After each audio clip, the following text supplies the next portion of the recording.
नमस्कार दोस्तों, स्वागत है आपका maths world SS YouTube channel पर। आज की इस खास वीडियो में मैं आपके लिए यूपी बोर्ड क्लास 10 के गणित के 10 सबसे ज़रूरी सवाल लेकर आया हूँ। इन सवालों को सोल्व करना बेहद ज़रूरी है क्योंकि ये न केवल परीक्षा में पूछे जा सकते हैं बल्कि आपकी तैयारी को भी मजबूत बनाएंगे। और हाँ, हर सवाल को मैं आसान भाषा में स्टेप बाय स्टेप समझाऊंगा ताकि कोई भी कन्फ्यूजन ना रहे। तो चलिए शुरू करते हैं आज के पहले इस सवाल से। ठीक है, देखो जो आज का पहला सवाल है हमारा, उसमें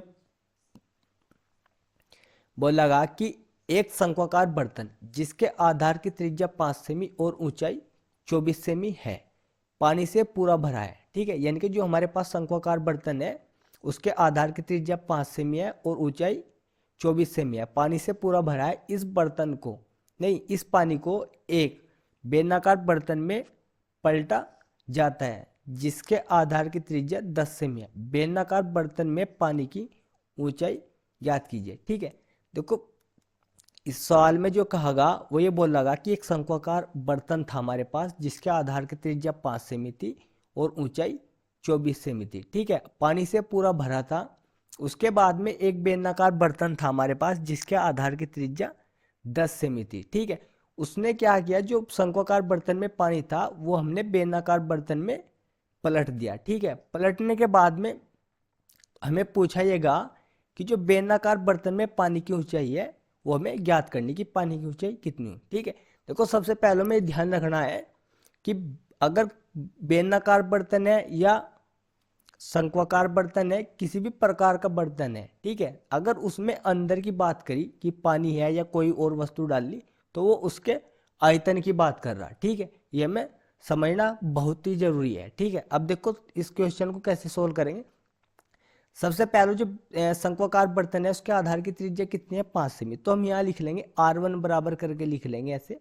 R1 बराबर कितना है हमारा, 5 सेमी। ठीक है, R1 बराबर हमने क्यों लिखा, क्योंकि हमारे पास दो त्रिज्या है, एक हमारे पास शंक्वाकार बर्तन की त्रिज्या है और एक हमारे पास बेलनाकार बर्तन की त्रिज्या है। ठीक है, उसके बाद में जैसे ऊंचाई है, ऊंचाई को क्या लिख लेंगे, H1 बराबर करके। ठीक है, क्योंकि ऊंचाई भी हमारे पास दो ऊंचाई होगी। ठीक है, इसे क्या लिख लेंगे हम, 24 सेमी। ठीक है, उसके बाद में जो है बेलनाकार बर्तन है उसके आधार की त्रिज्या कितनी है हमारे पास, 10 सेमी। ठीक है, यहाँ लिख लेंगे हम R2 बराबर 10 सेमी। क्या लिख लेंगे, R2 बराबर 10 सेमी। ठीक है, हमें किसकी ऊंचाई निकालनी, बेलनाकार बर्तन में पानी की ऊंचाई ज्ञात करनी। ठीक है, यानी कि हमें H2, जो हमारा H2 है वो हमें ज्ञात करना। ठीक है, अब देखो हम क्या काम करेंगे। सबसे पहले मैंने बताया कि अगर बेलनाकार बर्तन है या शंक्वाकार बर्तन है, अगर उसके अंदर की बात कर रहा किसी वस्तु, जैसे पानी है या कोई और वस्तु डाल दी उसमें,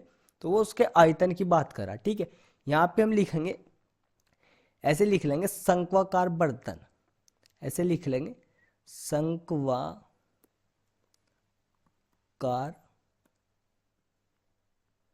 बर्तन का आयतन बराबर किसके होगा, बेलनाकार बर्तन का आयतन।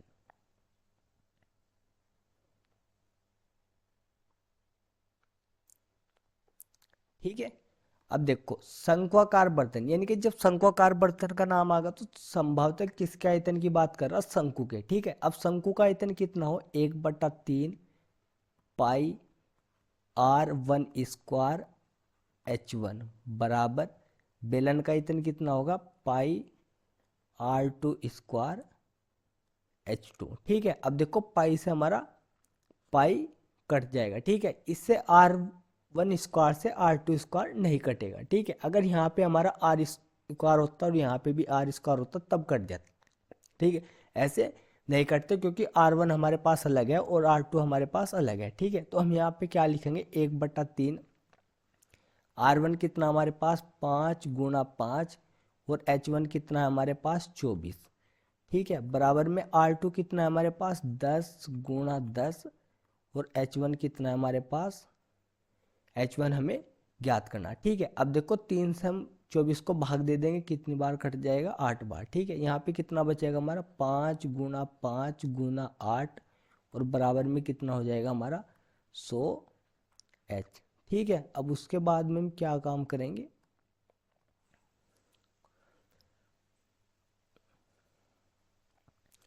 उसके बाद में हमारा H बराबर कितना आ जाएगा, H बराबर हो जाएगा हमारा 5 गुना 5 गुना 8 और बटे में कितना आ जाएगा हमारा 100, ठीक है। अब इससे हमें 5 गुना 5 कितना हो जाएगा हमारा 25 और 25 से 100 कितनी बार कट जाएगा 4 बार और इस 4 से 8 कितनी बार कट जाएगा 2, यानी कि जो हमारा H2 है वो कितना आ जाएगा हमारा 2 सेमी, ठीक है। यानी कि कहने का मतलब यह है जो बेलनाकार बर्तन में पानी की ऊंचाई होगी वो कितनी आ जाएगी हमारे पास 2 सेमी, ठीक है। हम यहाँ पे लिख देंगे बेलनाकार बर्तन में पानी की ऊंचाई बराबर कितना हो जाएगा 2 सेमी, ठीक है। तो इस टाइप के क्वेश्चन को हम सवाल को इस प्रकार से हल कर सकते हैं, ठीक है। तो चलो अगला सवाल देखते हैं कि अगला सवाल हमारा क्या है।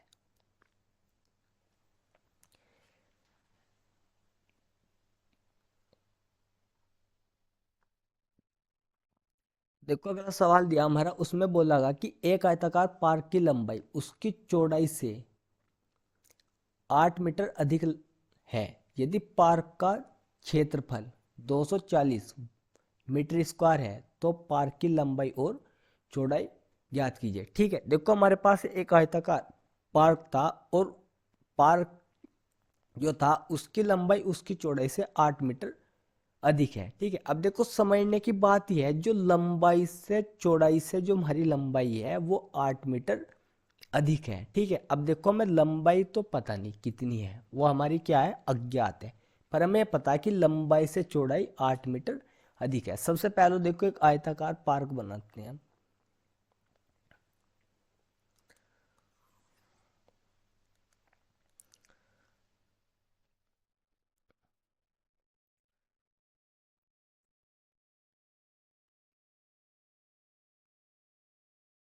ये मान लो हमारे एक आयताकार पार्क है। अब उसने कहा कि पार्क की लंबाई उसकी चौड़ाई से 8 मीटर अधिक है, ठीक है। 1% मान लो, जब गणित में हमें पता कोई भी संख्या हमारी अज्ञात होती है तो उसको हम क्या मानते हैं अपनी तरफ से x मानते हैं, ठीक है। क्या मानते हैं अपनी तरफ से x मानते हैं। अब 1% मान लो, उसकी चौड़ाई कितनी मान ली हमने x मीटर मान ली। जब उसकी चौड़ाई हमने x मीटर मान ली तो लंबाई उसकी कितनी होगी x प्लस 8, क्योंकि वह 8 मीटर अधिक है। कितनी है 8 मीटर अधिक है, ठीक है। अब सबसे पहले हम यहाँ लिखेंगे माना, यहाँ लिखेंगे माना पार्क की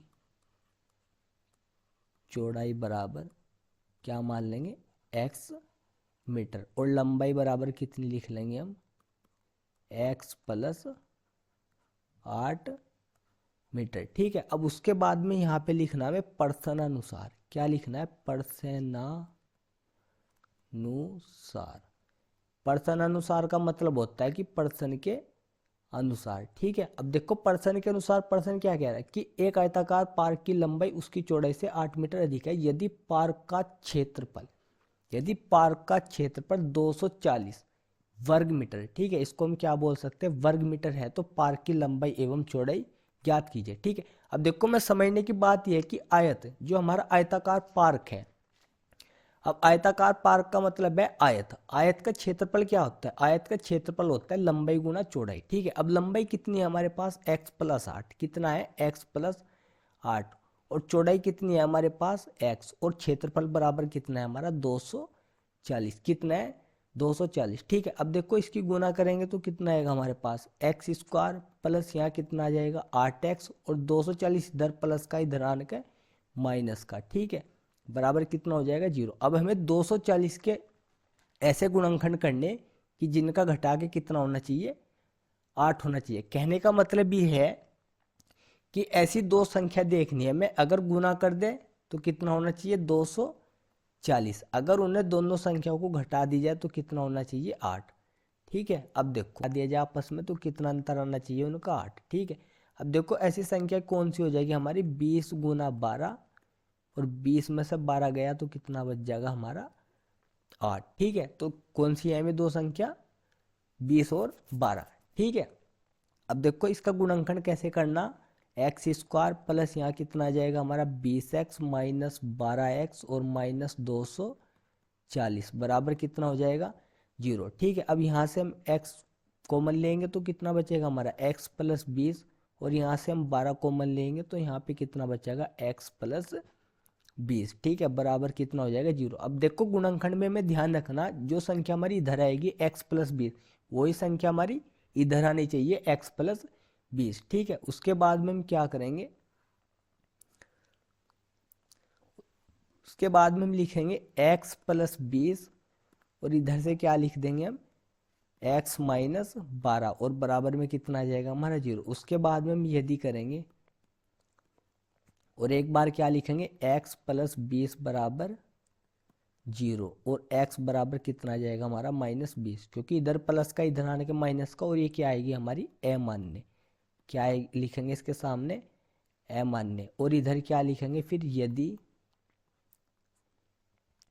x माइनस 12 बराबर 0 और x बराबर कितना आ जाएगा हमारा 20, इसके सामने क्या लिखेंगे मान्य।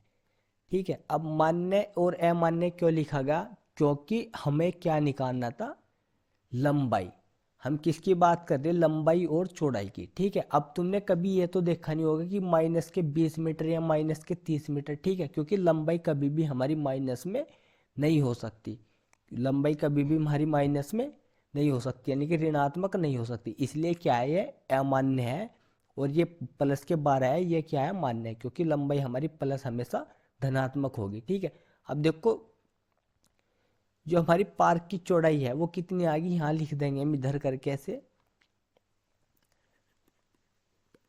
पार्क की चौड़ाई बराबर कितना आया हमारा 12 मीटर। ठीक है, उसके बाद में लंबाई कितनी थी हमारी, लंबाई माननी थी हमने x प्लस 8। ठीक है, जब x के स्थान पे 12 रखेंगे यानी कि 12 प्लस 8, तो बराबर में कितना आ जाएगा हमारा 20 मीटर, यानी कि जो हमारी लंबाई है वो 12 मीटर है और चौड़ाई है हमारी वो 20 मीटर है। ठीक है, ये क्या आ गया हमारे आंसर आ गया, यानी कि इसके उत्तर आ गए। ठीक है, अब देखो अगर इसी क्वेश्चन को हमें देखना कि ये हमारा सवाल सही है या गलत है, मतलब एग्जाम में बैठे, क्योंकि वहाँ हमारे पास आंसर शीट तो होने की नहीं उत्तर माला, तो इस सवाल का सही तरीका क्या है पता करने का कि हमारा ये क्वेश्चन सही है या गलत है। ठीक है, जो हमने इसे हल किया, ठीक है, उसका तरीका क्या है, यानी कि लंबाई आई और ये क्या आई हमारी चौड़ाई।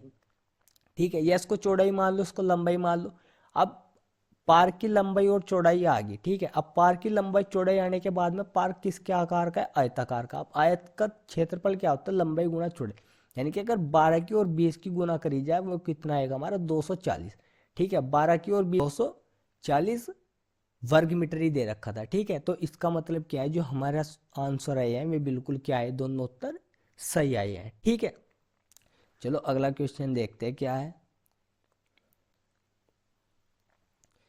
देखो अगला क्वेश्चन जो है हमारा वो त्रिकोणमिति से संबंधित है और बहुत बढ़िया क्वेश्चन है। ठीक है, बोर्ड एग्जाम में भी काफी बार पूछा गया क्वेश्चन है। ठीक है, इसमें कहा कि सिद्ध कीजिए कि साइन ए बटे 1 प्लस कोस ए प्लस 1 प्लस कोस ए बटे साइन ए बराबर 2 कोसक एक में सिद्ध करना। ठीक है, देखो जितने भी सिद्ध करने वाले सवाल है सबसे पहले LHS लिखना। LHS का मतलब लेफ्ट हैंड साइड से।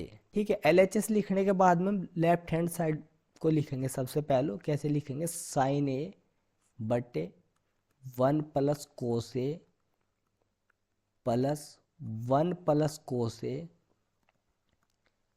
बटे साइन ए। ठीक है, अब देखो इसमें सबसे पहले क्या काम करेंगे, इसकी गुणा इधर करेंगे और इसकी गुणा इधर करेंगे। ठीक है, चलो गुणा करते हैं पहले। सबसे पहले इधर कितना आ जाएगा हमारा साइन ए स्क्वायर प्लस इधर कितना आएगा 1 प्लस कोस ए का होल स्क्वायर, और बटे में कितना आएगा हमारा, बटे में आ जाएगा हमारा 1 प्लस कोस ए, और इधर कितना आ जाएगा भाई हमारा साइन ए। ठीक है, अब बराबर में कितना आ जाएगा हमारा, बराबर में आ जाएगा हमारा साइन ए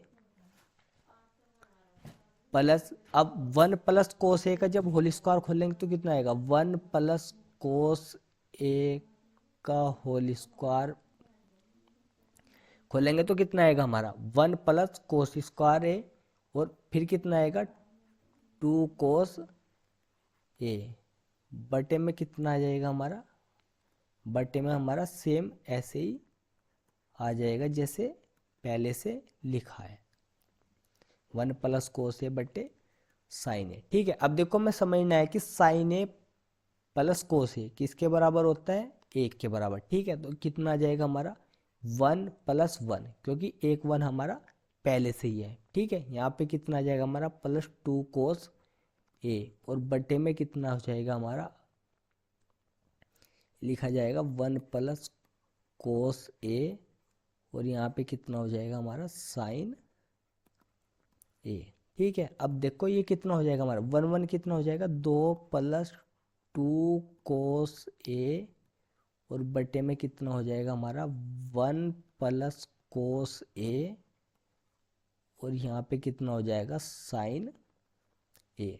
ठीक है, अब देखो हम क्या काम करेंगे, यहाँ से 2 को कॉमन लेंगे। ठीक है, जब 2 को कॉमन लेंगे तो कितना बचेगा हमारा 1 प्लस कोस ए, और बटे में कितना बचेगा हमारा 1 प्लस कोस ए, और इधर कितना आएगा हमारा साइन ए। ठीक है, अब 1 प्लस कोस ए से 1 प्लस कोस ए कट जाएगा। ठीक है, कटने के बाद में हमारा क्या बचेगा, हमारा इधर बचेगा 2 बटे साइन ए। ठीक है, अब 2 बटे साइन ए यानी कि 1 बटे साइन ए किसके बराबर होता है, 1 बटे साइन ए बराबर होता है हमारा कोसक ए के। ठीक है, यानी कि ये कितना आएगा हमारा राइट हैंड साइड। ठीक है, यानी कि लेफ्ट हैंड साइड बराबर कितना होगा हमारा राइट हैंड साइड। देखो राइट हैंड साइड क्या है हमारा, यही है कि किसके बराबर सिद्ध करना होता मैं 2 कोसक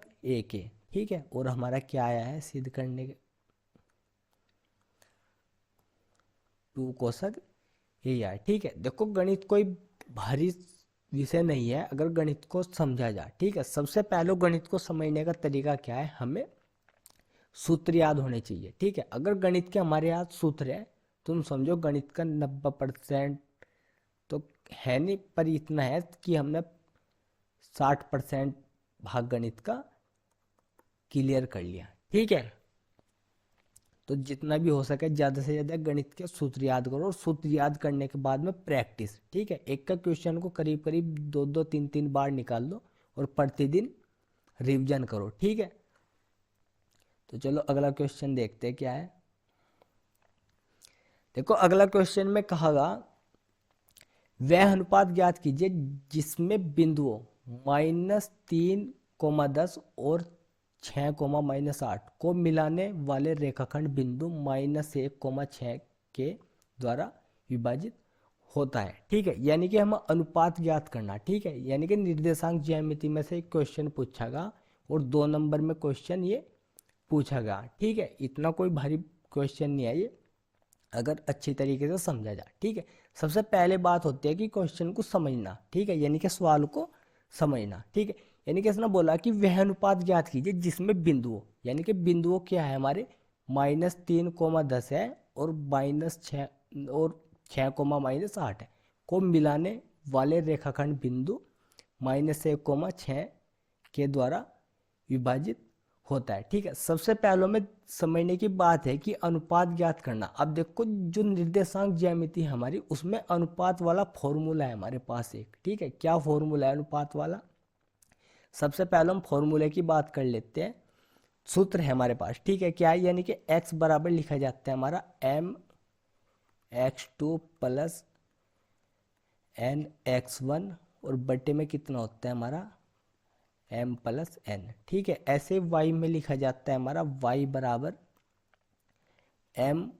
my2 प्लस n y1 और बटे में क्या लिखते हैं हम m प्लस n। ठीक है, ये हमारा अंतर विभाजन का फॉर्मूला है। ठीक है, अंतर विभाजन का फॉर्मूला है हमारा। ठीक है, यानी कि अनुपात। ठीक है, जो हमारे अनुपात हो वे क्या होते हैं m और n, यानी कि m और n क्या है हमारे यहाँ अनुपात है। ठीक है, अब देखो समझने की बात यह है, जो बिंदुओं का नाम होगा, ठीक है, जहाँ पे हमारा बिंदुओं का नाम होगा ये हमारे x1 और y1, x2 और y2 के मान होंगे। ठीक है, देखो कैसे लिखेंगे, सबसे पहले यहाँ लिखेंगे x1 बराबर कितना है हमारा -3 और y1 बराबर है हमारा 10 और x2 बराबर है हमारे पास -6 और y2 बराबर है हमारे पास -8। ठीक है, उसके बाद में जो हमें ये मिलाने वाले रेखाखंड बिंदु हैं, ये बिंदु हमारे पास x बराबर कितना है -1 और y बराबर कितना है 6। ठीक है, अब देखो या तो इस वाला फॉर्मूला लगा लो x वाला, तब भी आंसर सेम आएगा, और या y वाला फॉर्मूला लगा लो तब भी आंसर एक ही आएगा। ठीक है, या तो x वाले से अनुपात निकाल लो m और n, या y वाले से निकाल लो, दोनों से आंसर हमारा एक ही आना है। ठीक है, मैं x वाले से निकालना, अगर तुम निकालना चाहो तो y वाले से निकाल कर देख लेना। ठीक है, वो आपकी इच्छा है। ठीक है, जैसे हम लिखेंगे यहाँ x बराबर क्या है हमारा फॉर्मूला, x बराबर है mx2 प्लस nx1 और बटे में कितना है हमारा m प्लस n। ठीक है, देखो मान रखो x का मान कितना हमारे पास -1 और m का मान हमें ज्ञात करना। x2 का मान कितना है 6 प्लस n, x का मान कितना है हमारे पास -3 और बटे में कितना है हमारे पास m प्लस n। ठीक है, अब देखो 1 का पौन बटे 1 मान लेंगे अपनी तरफ से। ठीक है, अब उसके बाद में क्या काम करेंगे, हम इसकी क्रॉस गुना कर देंगे। ठीक है, इसकी गुना इधर और इसकी गुना इधर। ठीक है, यहाँ पे कितना आ जाएगा हमारा माइनस का m और माइनस का n, और इधर कितना हो जाएगा हमारा 6m, और प्लस माइनस की गुना हमारी माइनस होती है, और यहाँ पे कितना आ जाएगा 3n। सॉरी,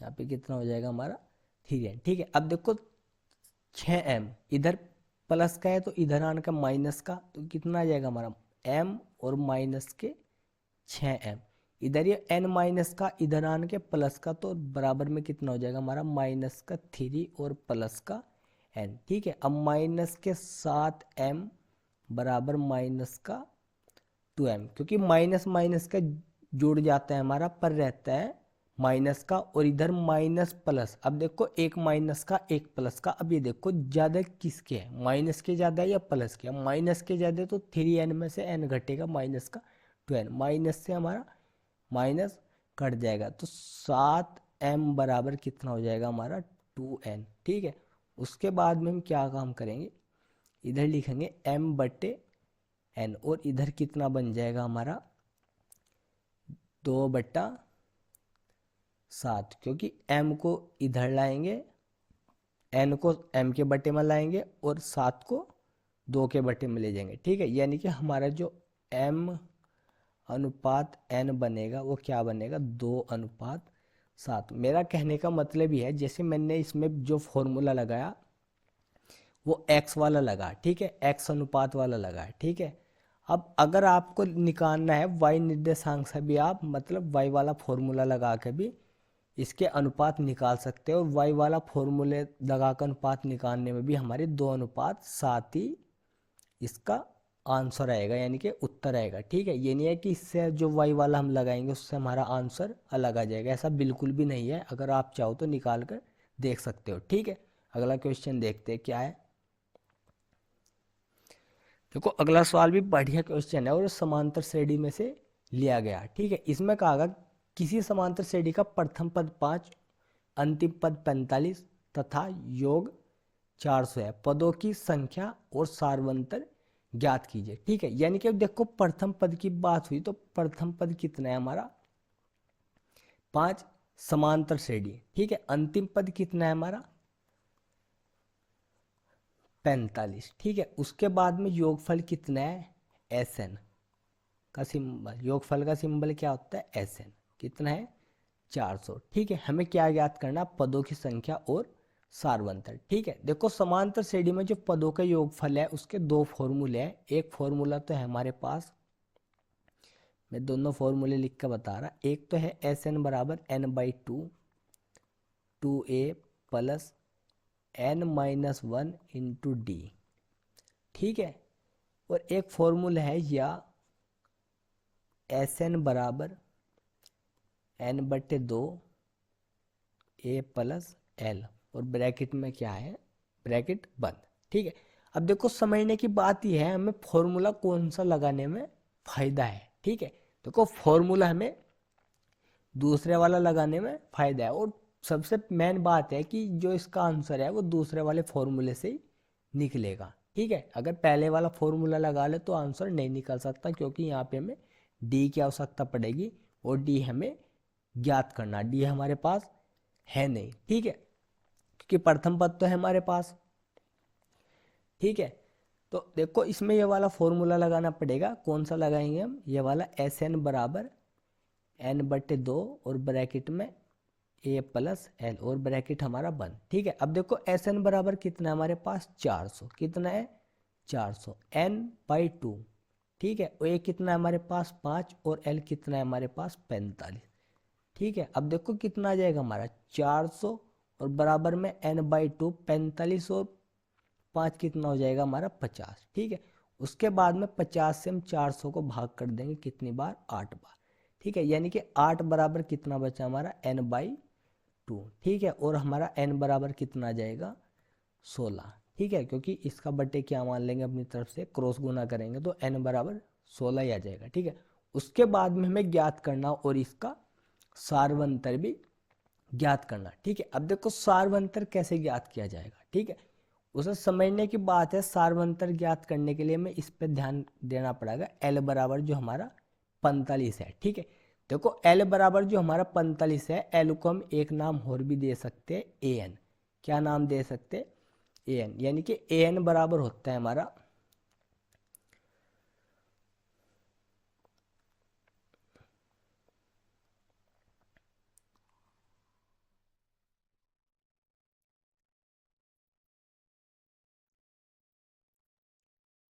अब देखो जो हमारा An बराबर होता है, An बराबर हमारा L होता है, और L बराबर कितना है हमारे पास 45, ठीक है। अब देखो समांतर श्रेणी के An का एक हमारे पास फॉर्मूला है, An बराबर क्या है हमारे पास a plus n-1 into D, और बराबर में कितना आ जाएगा हमारा 45, ठीक है। अब देखो a का मान कितना हमारे पास 5, ठीक है। n का मान कितना है हमारे पास 16, और -1 इंटू डी बराबर कितना है हमारा 45, ठीक है। 5 देखो इधर प्लस का, इधर आने का माइनस का, और यहाँ पे कितना बच जाएगा हमारा 15d बराबर कितना हो जाएगा 40 माइनस 5, ठीक है। और देखो अब कितना बच जाएगा हमारा 15d बराबर कितना हो जाएगा 40, और d बराबर कितना हो जाएगा हमारा 40/15, ठीक है।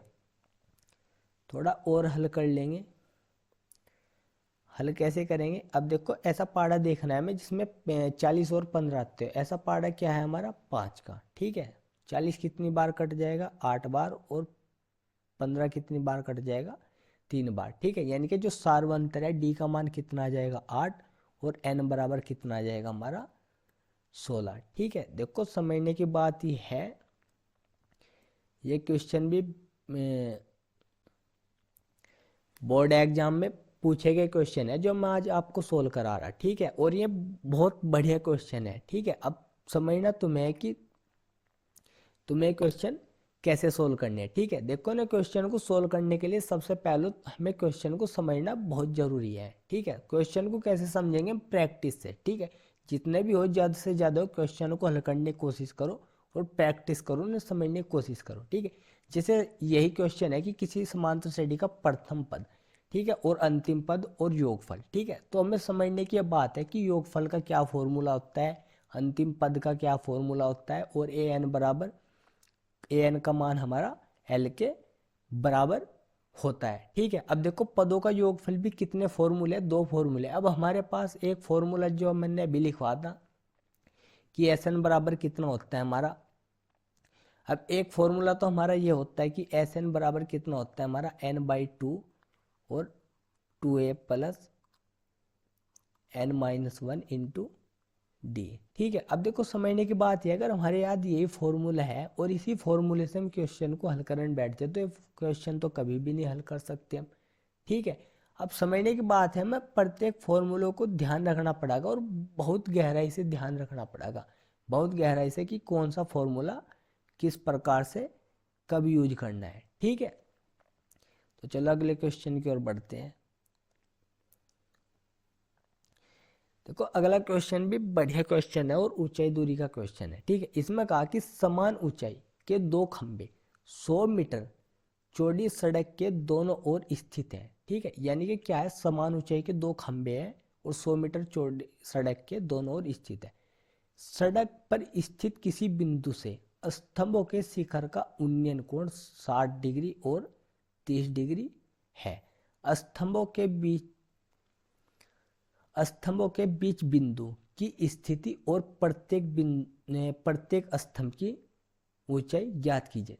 ठीक है, देखो 1% तुम ही समझ लो, तुम एक सड़क के पे हो और जो सड़क की चौड़ाई है वो 100 मीटर है। ठीक है, यहां से समझ लो। ठीक है, यहाँ ए पॉइंट मान लिया और यहाँ हमने बी पॉइंट मान लिया। जो ये सड़क है हमारी, ये 100 मीटर चौड़ी है। ठीक है, कितनी है, 100 मीटर चौड़ाई की सड़क है। इस पे क्या है, समान ऊंचाई के दो खंबे हैं। ठीक है, एक खंबा ये है हमारा। ठीक है, यानी कि समान ऊंचाई के दो खंबे हैं। ठीक है, अब इनकी ऊंचाई क्या मान लेंगे, अपने तरफ से h मान लिया और इसकी ऊंचाई भी कितनी है, h, क्योंकि दोनों समान ऊंचाई के हैं। ठीक है, यहाँ पॉइंट हमने p मान लिया और यहाँ पॉइंट हमने 1% मान लो q मान लिया। ठीक है, उसके बाद में इसने बोला कि सड़क पर स्थित किसी बिंदु से स्तंभ के शिखर के उन्नयन कोण 60 डिग्री और 30 डिग्री है। अब देखो समझने की बात यह, हम किसी भी बिंदु पे स्थित है, 1% मान लो हम इस बिंदु पे स्थित है यहाँ पे। ठीक है, यहाँ बिंदु पे स्थित है, अगर यहाँ से इस शिखर का उन्नयन कोण देखागा तो ये कितना है हमारा, और यहाँ से भी देखा हमने तो यहाँ पे भी हमारा कोण बना कुछ। ठीक है, अब देखो कोण लिखने का सबसे बढ़िया तरीका ये है, जो भी एंगल हमारा लंब के नजदीक होगा वो कोण हमारा अधिक होगा, यानी कि 60 डिग्री, और जो कोण हमारा लंब से दूर बनेगा वो हमारा कोण क्या होगा, कम होगा। ठीक है, अगर हम इधर 30 कर दे, इधर 60 कर दे, तो हमारी आकृति गलत मानी जाएगी, क्योंकि हमने आकृति गलत बना रखी। ठीक है, जितने भी हम लंब के नजदीक होंगे वो हमारा कोण बड़ा बनेगा, और जितने भी हम लंब से दूर होंगे वो हमारा कोण छोटा बनेगा। ठीक है, यानी कि इसने कहा कि समान ऊंचाई के दो खंबे, नहीं, समान ऊंचाई के दो स्तंभ, स्तंभ मान लो खंबे मान लो, एक ही बात है। ठीक है, स्तंभ 100 मीटर चौड़ी सड़क के दोनों ओर स्थित है। ठीक है, यानी कि 100 मीटर चौड़ी सड़क है और ये समान ऊंचाई के दो स्तंभ है जो हमारे सड़क के दोनों ओर स्थित है। अब इसने कहा सड़क पर स्थित किसी बिंदु से स्तंभों के शिखर का उन्नयन कोण, यानी कि सड़क पर किसी बिंदु का मतलब है, हमने बिंदु जैसे यहाँ मानना, तो शिखर के उन्नयन कोण, शिखर के उन्नयन कोण का मतलब यानी कि जो हमारे स्तंभ है उनके शिखर का उन्नयन कोण कितना है। ठीक है, तो हमने बनाया कि यहाँ पे कितना बनेगा हमारा 60 और यहाँ कितना बनेगा 30। क्यों बनेगा, क्योंकि जो कोण हमारा लंब से नजदीक होगा वो बड़ा बनेगा और जो लंब से दूर होगा वो छोटा बनेगा। ठीक है, उसके बाद में हम सबसे पहले उसमें कैसे निकाल लेंगे, अब देखो दूरी कैसे दिखेंगे, यहाँ मान लेंगे 1% मान लो, ये हमने x मान लिया और ये कितना बनेगा हमारा 100 माइनस एक्स। ठीक है, ये दूरी कितनी बनेगी 100 माइनस एक्स, यहाँ पे पॉइंट कुछ भी मान लो यहाँ चलो m मान लेते हैं। ठीक है, अब देखो त्रिभुज कितने बनेंगे, दो त्रिभुज बनेंगे, और सबसे पहले हम कौन से त्रिभुज से लेंगे, यहाँ लिख लेंगे हम त्रिभुज पी ए एम में। ठीक है, PAM, ठीक है, में, तो यहाँ पे कितना बन रहा, tan 60, कितना बन रहा, tan 60, तो tan 60 बराबर कितना आएगा हमारा h/x, ठीक है, क्योंकि इसकी दूरी मानी जाएगी h/x, ठीक है। tan 60 का मान कितना होगा हमारा √3 और h/x क्रॉस गुना करी कितना होगा √3x और बराबर कितना होगा h, और x बराबर कितना आएगा हमारा h/√3। ये समीकरण नंबर क्या बन गया हमारी 1, ठीक है। उसके बाद में कौन सा त्रिभुज बचा हमारा MBQ, ठीक है, यहाँ लिख देंगे हम त्रिभुज MBQ में, ठीक है, ये कितना है हमारा tan 30, और tan 30 बराबर कितना है हमारा h/100 - x, ठीक है। tan 30 का मान कितना होता है हमारा,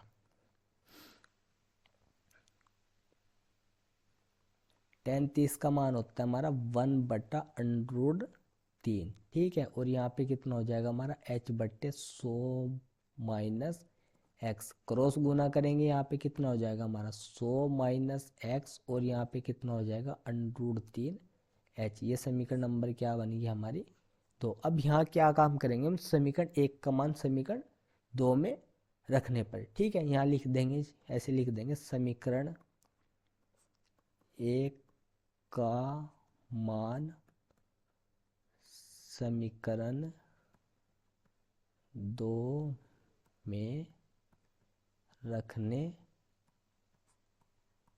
पर, ठीक है। देखो समीकरण 1 का मान समीकरण 2 में रखेंगे, समीकरण 1 का मान यानी कि x का मान कितना है हमारे पास h/√3, ठीक है, x के स्थान पे क्या रख देंगे h/√3, ठीक है, ऐसे लिख देंगे 100 - h/√3 और बराबर में कितना हो जाएगा हमारा √3h, ठीक है। इसका पौन क्या मानेंगे, एक क्रॉस ऐसे गुना करेंगे, इसकी गुना इधर इसकी गुना इधर, तो कितना हो जाएगा हमारा 100√3 - h और बट्टे में कितना हो जाएगा हमारा √3 बराबर कितना हो जाएगा हमारा √3h, ठीक है।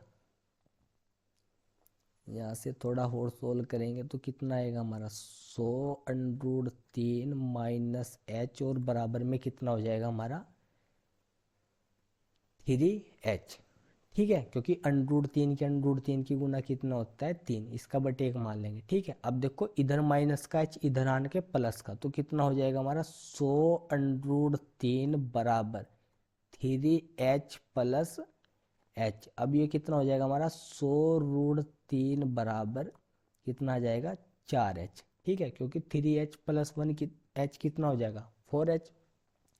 अब h बराबर कितना आ जाएगा हमारा 100√3 और बटे में कितना आ जाएगा हमारा 4, ठीक है। उसके बाद में थोड़ा और हल कर लेंगे तो h बराबर कितना आ जाएगा हमारा 25√3 मीटर, ठीक है। जो हमारे स्तंभ है, स्तंभ की ऊंचाई कितनी आ गई हमारे पास 25√3 मीटर, ठीक है। अब देखो उसने पूछा क्या क्या था, हमें थोड़ा सवाल को देखते हैं। हमें पूछा गया था कि स्तंभों के बीच बिंदु की स्थिति और प्रत्येक स्तंभ की ऊंचाई ज्ञात कीजिए। अब स्तंभ की ऊंचाई तो हमने ज्ञात कर ली कि स्तंभ की ऊंचाई कितना है हमारे पास, स्तंभ की ऊंचाई आ गई है हमारे पास h बराबर 25√3 मीटर, ठीक है। उसके बाद में स्तंभों के बीच बिंदु की स्थिति, ठीक है, स्तंभों के बीच बिंदु की स्थिति का मतलब है यानी कि हमें x भी ज्ञात करना। x ज्ञात करने के लिए h के स्थान पे हम h का मान रख देंगे और h का मान रखने पे हम x का मान निकालेंगे, ठीक है। यहाँ लिख देंगे हम थोड़ा करके, ऐसे मैं बता रहा, यहाँ लिखा जाएगा हमारा, ऐसे लिख लेंगे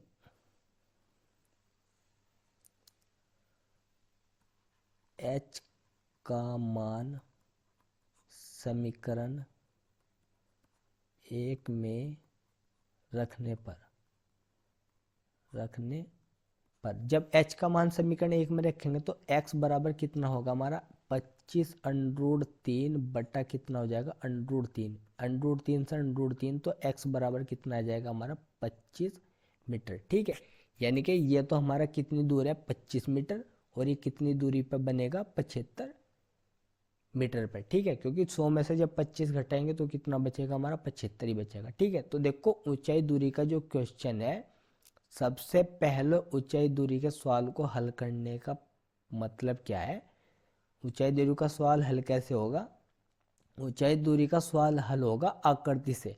अगर हमने आकृति सही बना दी तो सवाल बिल्कुल सही हल होगा, अगर हमारी आकृति गलत है तो सवाल बिल्कुल गलत ही हल होगा। ठीक है, और सबसे पहले आकृति कैसे बनेगी, आकृति बनेगी हमारी सवाल पढ़ के। ठीक है, हमें सवाल को पढ़ के अच्छी तरीके से समझना पड़ेगा। ठीक है, तो इसलिए मैं बोल रहा तुम्हें कि जितना भी हो सके ज़्यादा से ज़्यादा प्रैक्टिस करो सवाल निकालने की। ठीक है, एक एक सवाल को करीब करीब 3-3 बार निकाल लो। ठीक है, प्रतिदिन।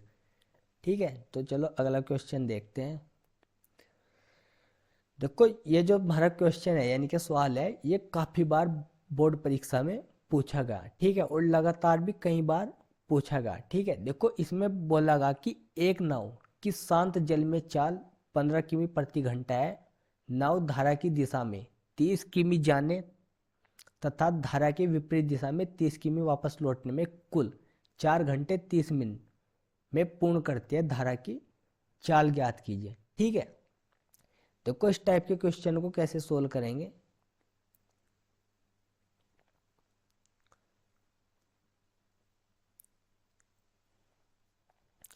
इस टाइप के क्वेश्चन को सोल्व करने के लिए सबसे पहले में समझना जरूरी है, हमें ज्ञात क्या करना, धारा की चाल ज्ञात करनी। ठीक है, तो सबसे पहले हमें यहाँ लिखेंगे माना, माना धारा की चाल बराबर x किमी प्रति घंटा। ठीक है, अब देखो उसने बोला कि एक नाव की शांत जल में चाल 15 किमी प्रति घंटा, यानी कि शांत जल का मतलब है कि जल शांत है।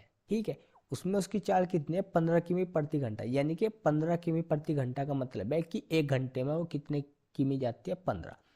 ठीक है, अब उसने बोला है ये कि नाव धारा की दिशा में 30 किमी जाने, मतलब जिस साइड हमारी धारा बह रही पानी है उसी साइड हमारी नाव भी जा रही है पानी के साथ साथ। तो धारा की दिशा में कितनी गई वो 30 किमी, यानी कि 1% मान लो वो यहाँ पे थी।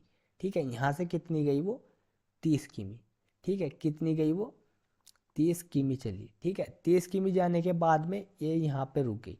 ठीक है, उसके बाद में बोला कि तथा धारा के विपरीत दिशा में 30 किमी वापस लौटने, यानी कि यहाँ से फिर वापस लौटती। ठीक है, यहाँ से फिर वापस लौट के उसी बिंदु पर लौटने में कुल 4 घंटे 30 मिनट में पूर्ण करती है। ठीक है, मतलब पहले धारा से 30 किमी इधर गई धारा की दिशा में, फिर धारा से विपरीत 30 किमी वापस आई। ठीक है, उसमें कितना समय लगा उसे 4 घंटे 30 मिनट में पूर्ण कर ली। ठीक है, तो उसने पूछा कि धारा की चाल ज्ञात कीजिए। ठीक है, अब यहाँ लिखेंगे हम धारा की दिशा में, क्या लिखेंगे, धारा की दिशा, धारा की दिशा में नाव की चाल, नाव की चाल। तो धारा की दिशा में जो नाव की चाल होगी वो हो जाएगी हमारी 15 + x, क्योंकि शांत जल में चाल कितनी 15 किमी प्रति घंटा, और धारा की दिशा में हमने क्या मानी धारा की चाल x किमी प्रति घंटा। तो शांत जल में और जो धारा की चाल है वो क्या हो जाएगी उसमें जुड़ जाएगी। ठीक है भाई, देखो जो नाव की चाल है वो तो 15 किमी प्रति घंटा है ही। अब हमने जो धारा की चाल मानी, धारा भी तो है ना, वो भी तो बह रही ना, तो उसकी चाल क्या मान ली हमने x किमी प्रति घंटा, तो 15 और +x जुड़ जाएगी तो टोटल चाल कितनी हो जाएगी धारा की दिशा में 15 + x किमी प्रति घंटा। ठीक है, उसके बाद में फिर धारा से विपरीत दिशा की बात होगी, यहाँ लिखेंगे हम धारा की विपरीत, विपरीत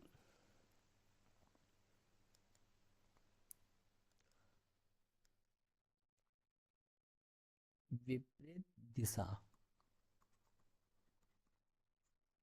में नाव की चाल।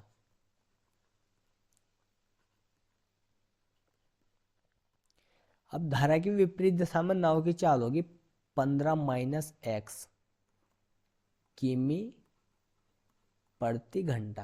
क्यों होगी 15 - क्योंकि जब पानी तो 1% मान लो, धारा तो हमारी इधर बह रही, ठीक है, और नाव हमारी इधरली दिशा में आ रही, ठीक है। तो इसमें क्या हो जाएगा, जो हमारी नाव की चाल है वो है हमारी 15 किमी प्रति घंटा, ठीक है, यानी कि 1 घंटा में 15 किमी जा रही, और धारा की चाल क्या हमारी x किमी प्रति घंटा। तो 15 में से ये x किमी प्रति घंटा माइनस हो जाएगी। क्यों हो जाएगी माइनस, क्योंकि यह जो धारा की चाल है, यह अब नाव की चाल को क्या कर रही, रोकने का प्रयत्न कर रही है, ठीक है। क्यों कर रही, रोकने का प्रयत्न। अब कारण क्या है, नाव की चाल कम है, नहीं सॉरी, धारा की चाल कम है और नाव की चाल अधिक है, इसलिए क्या हो जाएगा, जो नाव है वो धारा से को मतलब रोक देगी और नाव क्या हो जाएगी, आगे बढ़ जाएगी, ठीक है।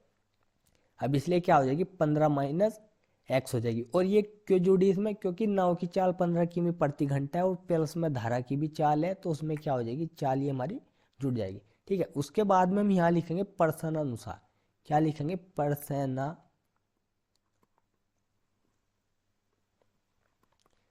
मैंने बताया प्रश्नानुसार का मतलब होता है प्रश्न के अनुसार, यानी कि 30 किमी जब धारा की दिशा में गई वो एक्स, क्योंकि चाल बराबर क्या होता है हमारा, दूरी बटे समय होता है, और फिर 30 किमी धारा की विपरीत दिशा में 15 - x, तो समय कितना लगा, 4.5 घंटे, यानी कि 4 सही 1/2। अब 4 घंटे 30 मिनट हम इसे ऐसे नहीं लिख सकते यहाँ पे, जैसे मैंने बोल दिया कि 4 घंटे 30 मिनट, ये ऐसे हमारा गलत है, ठीक है। क्यों गलत है,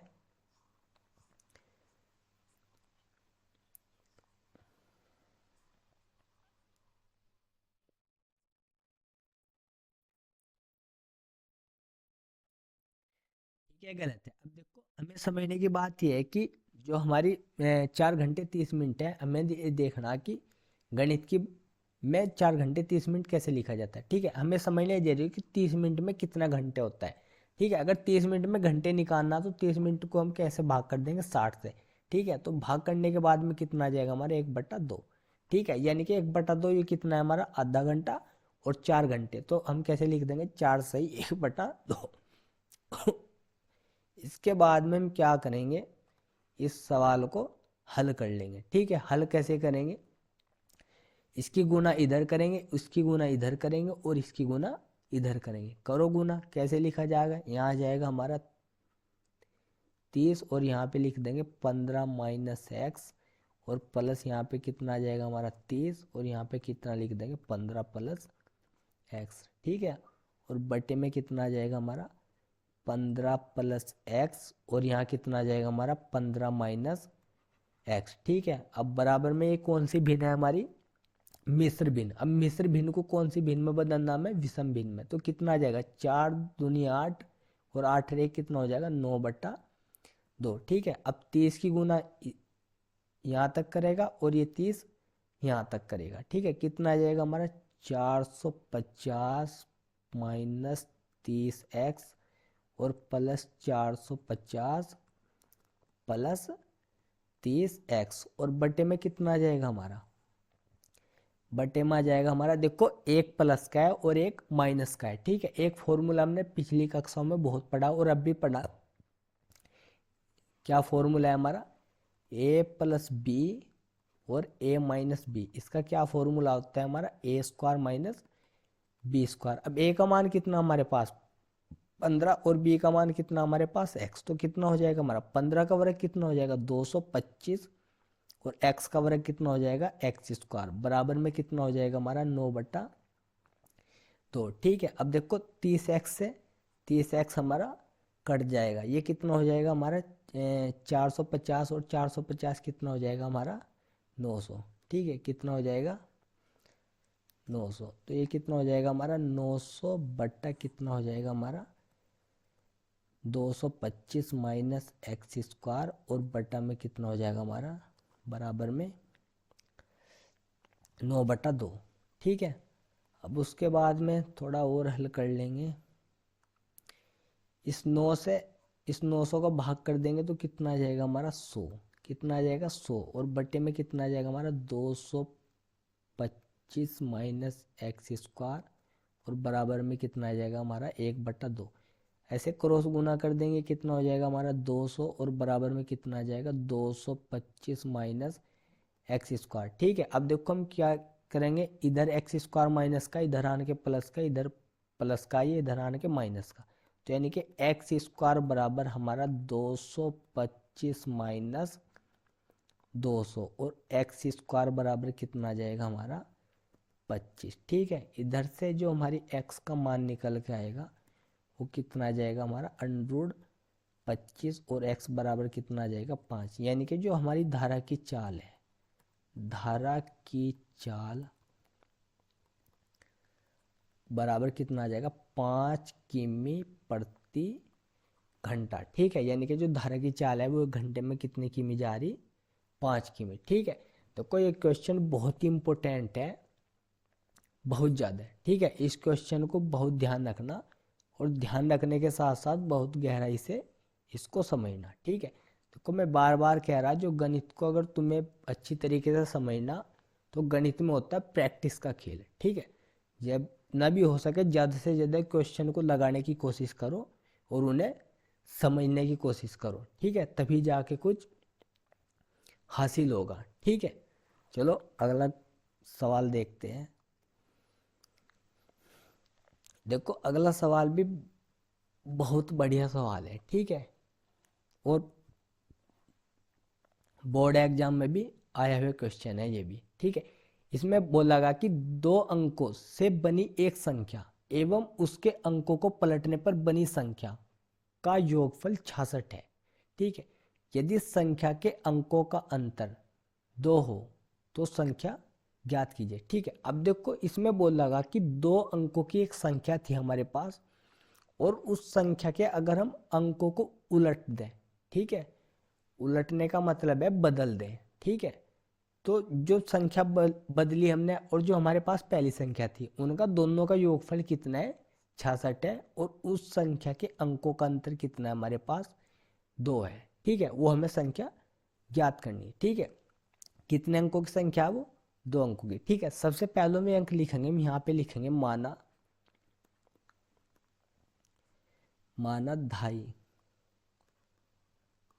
धाई का अंक बराबर, यहाँ पे लिखेंगे हम x, और इकाई का अंक बराबर करके ऐसे लिखेंगे, इकाई का अंक बराबर, यहाँ पे लिखेंगे y। अब एक हमें सूत्र याद रखना, क्या सूत्र, क्या हमारा संख्या बराबर होता है हमारा 10 गुणा धाई प्लस इकाई। ठीक है, ये फॉर्मूला में याद रखना। ठीक है, क्या होता है संख्या बराबर 10 गुणा धाई प्लस इकाई। ठीक है, अब संख्या बराबर क्या बनेगा हमारे, जो संख्या बराबर बनाकर 10 गुना धाई क्या मानी हमने x, और इकाई क्या हमारे पास y, तो संख्या क्या बनेगी हमारी 10x प्लस y। यानी कि जो हमारे पास वो संख्या थी, वो संख्या क्या हमारे पास 10x प्लस y। ठीक है, अब देखो हम पहली स्थिति लिख लेंगे, या यहाँ पे ऐसे लिख लेंगे, पहली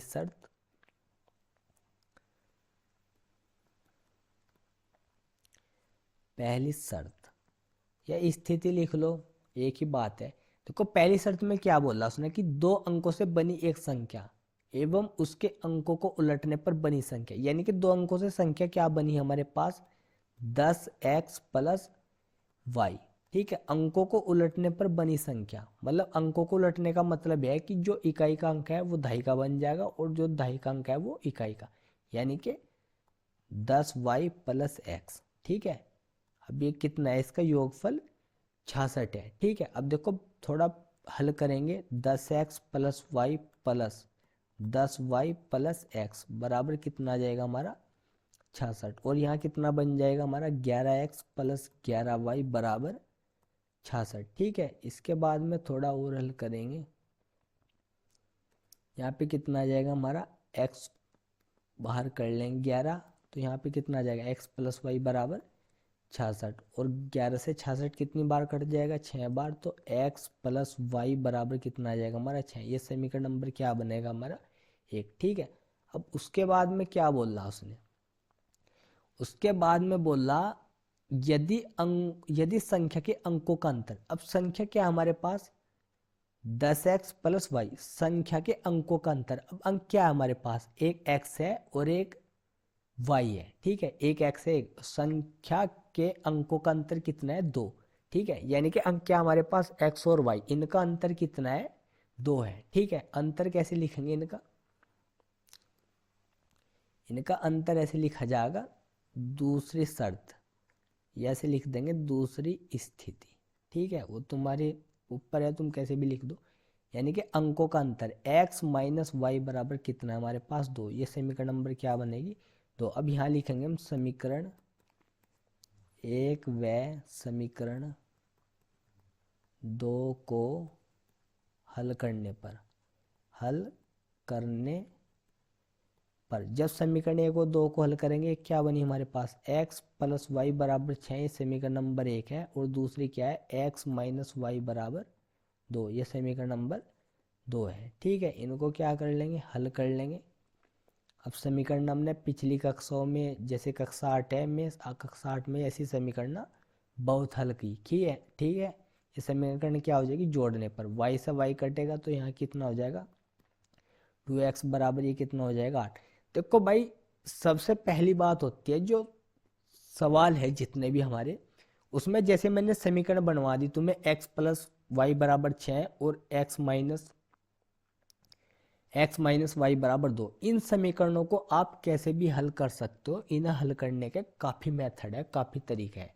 ठीक है, अब वो तुम्हारे ऊपर डिपेंड करे कि तुम कैलकुलेशन किस हिसाब से करने में तुम्हें आसानी लगती हो। ठीक है, या तो तुम ऐसे भी कर सकते हो कि समीकरण 1 का मान समीकरण 2 में रख लो, या समीकरण 2 का मान समीकरण 1 में रख लो। ठीक है, देखो जो कैलकुलेशन होती है वो बच्चों की खुद की होती है। ठीक है, मैं किस हिसाब से कर सके। ठीक है, वो तुम्हारे ऊपर बात है। ठीक है, जैसे मैंने कर दिया कि वाई वाले कट गया, अगर तुम समीकरण को घटाने पर करो तब भी हो जाती है।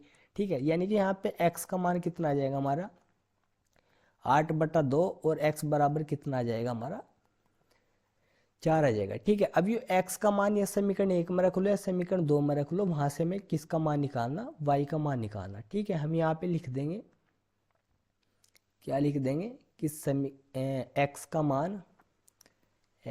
का मान समीकरण 1 में रखने पर, चलो मैं 1 में रख रहा, 1 में रखने पर जब x का मान समीकरण 1 में रखेंगे तो समीकरण 1 क्या हमारे पास x प्लस वाई बराबर 6, x का मान x के स्थान पर 4 रखा, y बराबर कितना होगा हमारा 6, और y बराबर 4 इधर प्लस का इधर आने के माइनस का, तो y बराबर कितना आएगा हमारा 2। ठीक है, अब उसके बाद में हमें क्या करना है, इनकी संख्या बनानी। अब संख्या हमारी क्या बनी थी, संख्या बराबर, संख्या का क्या फॉर्मूला बना था हमारा 10x प्लस वाई। ठीक है, अब उसके बाद में देखो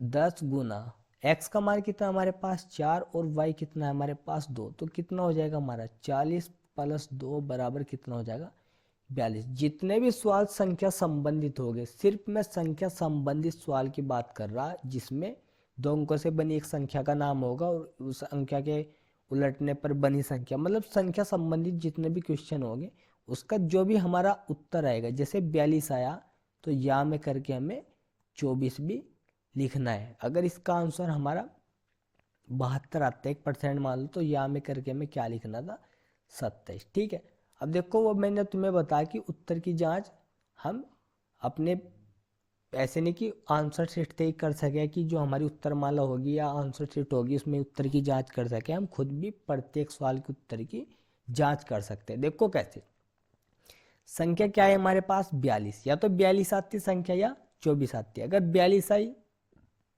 तो यहाँ में करके हमने 24 लिखा, अगर 24 आती तो यहाँ में करके 42 लिखते। ठीक है, अब देखो सवाल की ओर चलते हैं कि सवाल क्या था हमारा।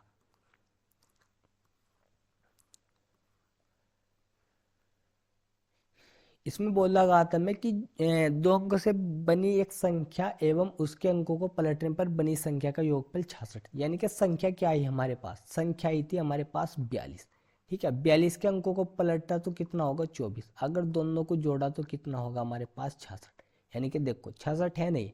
अब दूसरी, यदि संख्या के अंकों का अंतर, संख्या के अंकों का अंतर, संख्या क्या बनी थी हमारे पास 42, अब इनके दोनों के अंकों का अंतर कितना है, 2 ही है, नहीं है। बताओ आंसर का उत्तर की जांच हमें पता लग रही है कि हमारे सवाल सही है या गलत है। ठीक है, वो हम अपने बोर्ड एग्जाम में भी चेक कर सकते हैं। ठीक है, बिना किसी आंसर शीट के। ठीक है, चलो अगला क्वेश्चन देखते हैं। देखो अगला क्वेश्चन भी बढ़िया क्वेश्चन है। इसमें कहा यदि बिंदु x कोमा वाई बिंदुओं 3,6 और -3,4 से समदूरस्थ हो, x और y में संबंध ज्ञात कीजिए। ठीक है, देखो किसका नाम आया, समदूरस्थ का। ठीक है, सबसे पहले हम देखो एक ऐसे आकृति बना लेते छोटी सी। चलो मैं थोड़ा इधर करके बना,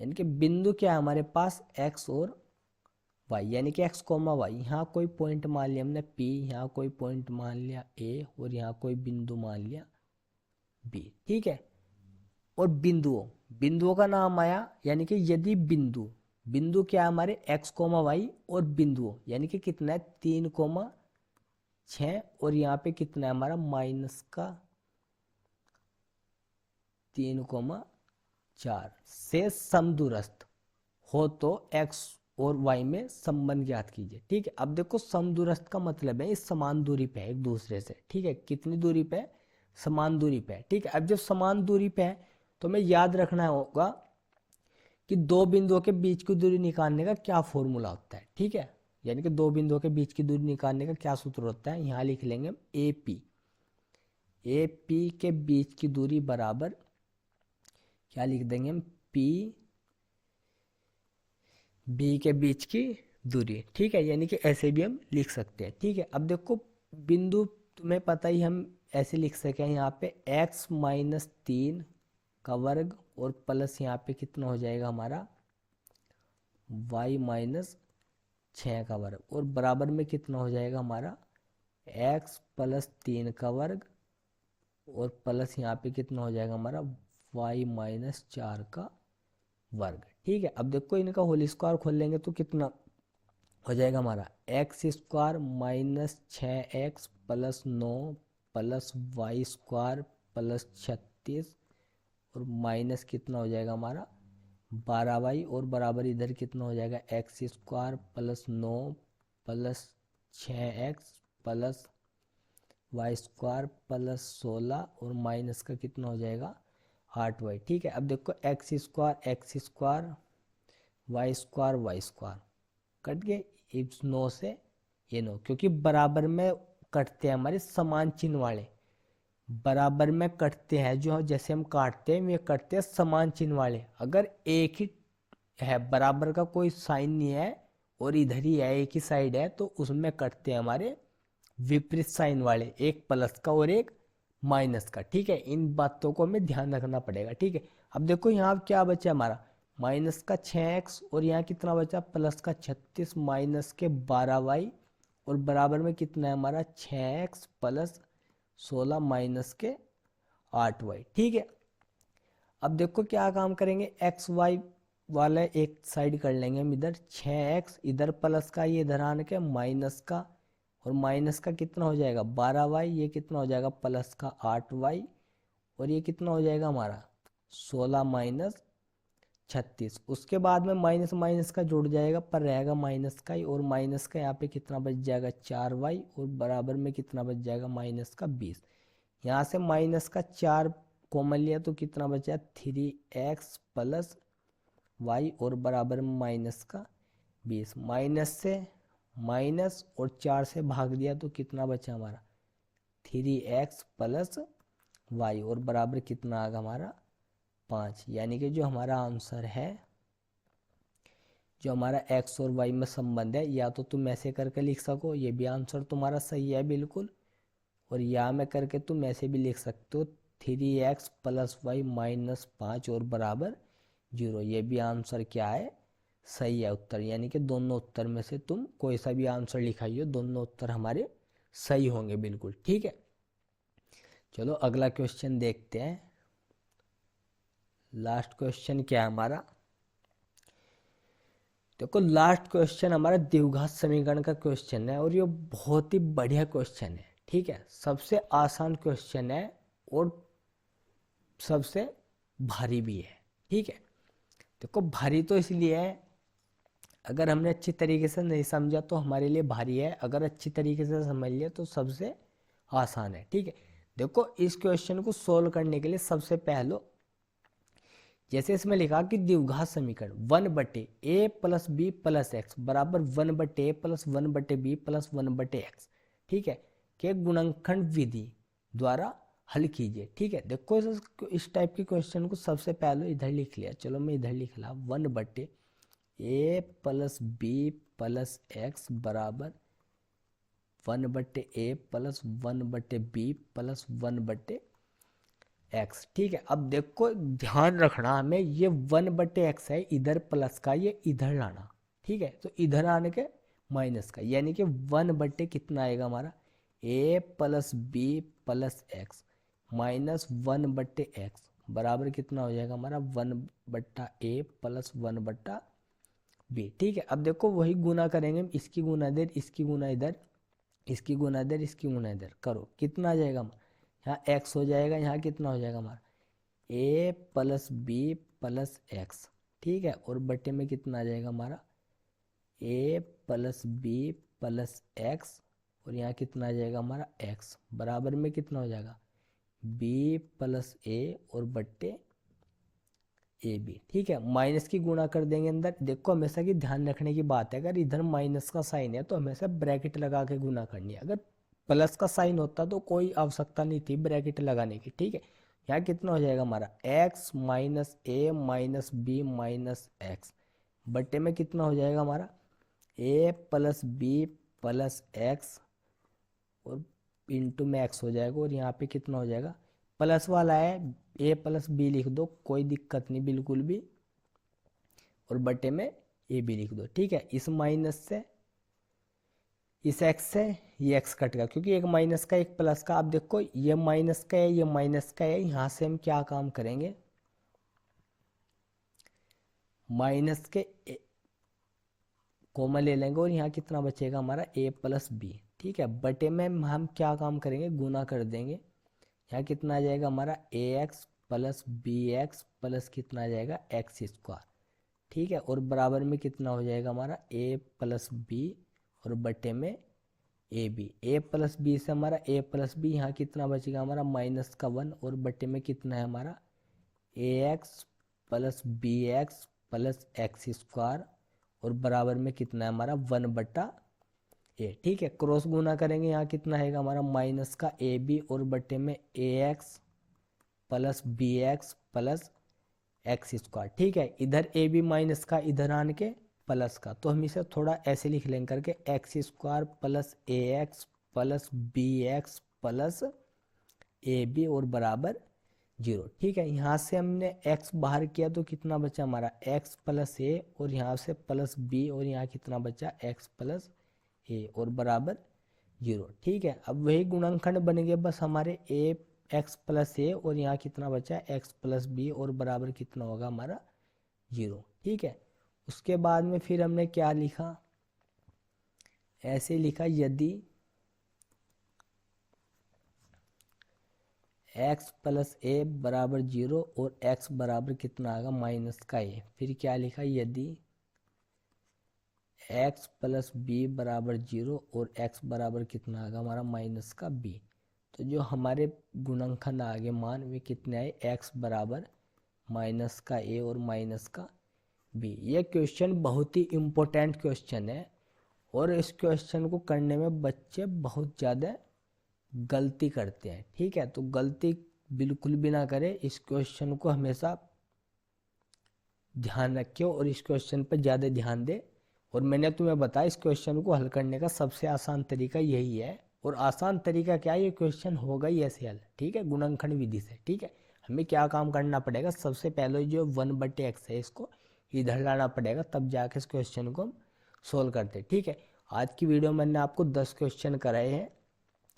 आज के लिए इतना ही। और आपको मैंने बताया कि गणित को तैयारी करने के लिए ज़्यादा से ज़्यादा क्वेश्चन को प्रैक्टिस करो और ज़्यादा से ज़्यादा सवालों को मतलब हल करो, निकालने की कोशिश करो। ठीक है, मिलते हैं अगले वीडियो में, तब तक के लिए धन्यवाद।